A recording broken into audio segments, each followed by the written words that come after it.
মায়াজের জন্মদিনের আগের দিন আমি আর মেহেক মিলে গিয়েছিলাম মায়াজের কেক অর্ডার দিতে আর টুকিটাকি জিনিস কিনতে। আমরা কোথায় যাচ্ছি? কেক কিনতে। কার বার্থডে? বেবির বার্থডে। Baby birthday. আমরা প্রথমে গিয়েছিলাম ফুলকলিতে। অনেক দিন পর তাদের কোনাপাড়ার ডেমরা শাখায় আসলাম, তাই ঘুরে ঘুরে দেখছিলাম নতুন কি জিনিস এসেছে।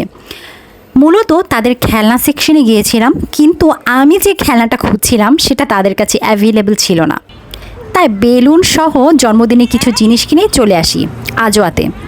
আমাদের কোনাপাড়া এলাকায় আজোয়ার কেকটাই আমার কাছে কিছুটা ভালো লাগে, তাই মোটামুটি প্রতিবার যে কারো জন্মদিনে এখান থেকে কেক নেওয়া হয়।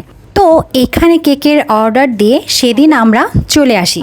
এটা ছিল আমার ছেলের জন্মদিনের সকাল। আমার বাচ্চাদের জন্মদিনের দিন আমি সবসময় চেষ্টা করি ওদের একটু স্পেশাল ফিল করাতে। অবশ্য সব মাই এটা করে থাকে, সারাদিন ওর পছন্দ মতো কাজ করার চেষ্টা করি।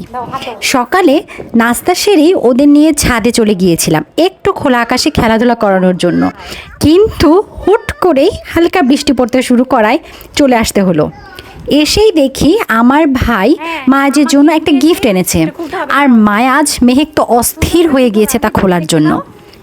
হ্যাঁ বাবা দেখতে দাও।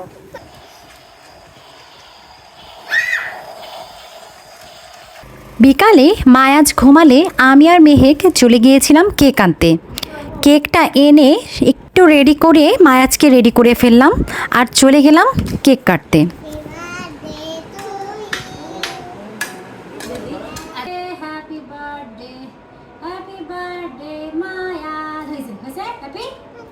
খাবে তো, আমি জানি তুমি খাবে।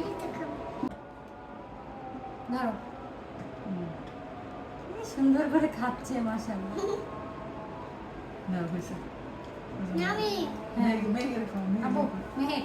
ওদের বাবা অফিসের কাজের জন্য থাকতে পারেনি। মেহেক মায়াজ বারবার বলছিল তাদের বাবার কথা, আর আমি এই ফাঁকে তাদের ছোট্ট ছোট্ট মুহূর্তগুলো ক্যামেরাবন্দি করছিলাম। এই ছোট্ট জীবনে বাচ্চাদের এমন হাসি খুশি মুখ দেখাতেই তো শান্তি। ছেলেকে জোর করেও ছবি তোলানো যায় না, অনেক অনেক চেষ্টা করে অবশেষে ব্যর্থ হলাম। কোনোভাবেই আর কোনো কিছুর লোভ দেখিয়েই তাকে একটা ছবি তোলানো গেল না।